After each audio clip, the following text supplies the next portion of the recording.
هل لاحظتم سبب المشكلة؟ الانشغال لأقل من 3 ثواني بالهاتف قد يسبب كارثة. وها هي ردة الفعل بعد فوات الأوان. محل بيني وبينك درب شيطاني. آخر شيء مركز كتازة يا غدراء. كنت طالع ابغى اجيب عشاء البيت وانا امشي 160 من ابيها. طبعا انا مسجل على الجوال مكالمات مدري ايش.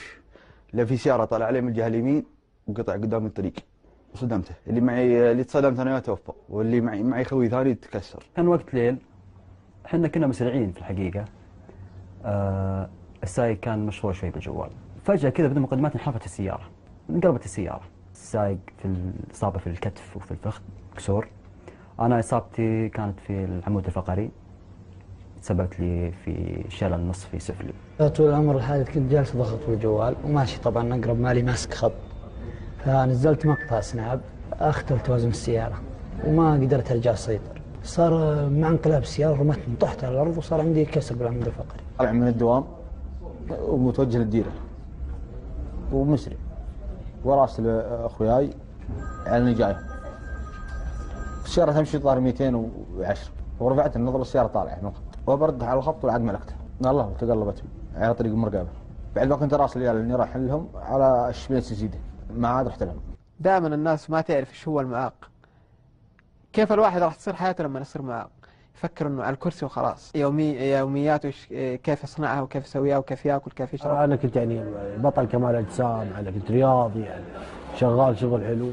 فجأة في لحظة فقدت الاشياء هذه كلها ولسه تقول عريس يعني فقدت الاشياء هذه كلها. سبحان النفسية قلبت دمار. بغمضة عين صار. كنت ماسك اللابتوب وقاطع اشارة هذه بوصل. انا بوصل بدقيقتين 3 دقائق وانا الاسد اللي بوصل، فخسرتني من عمري 3 سنين راحت.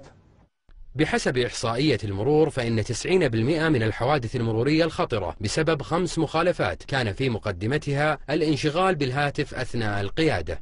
هي صحيحة إن كل شخص تعرض للحادث بسبب الجوال كان واثق من قدرته على استخدام الجوال أثناء القيادة إلى لحظة وقوع الحادث.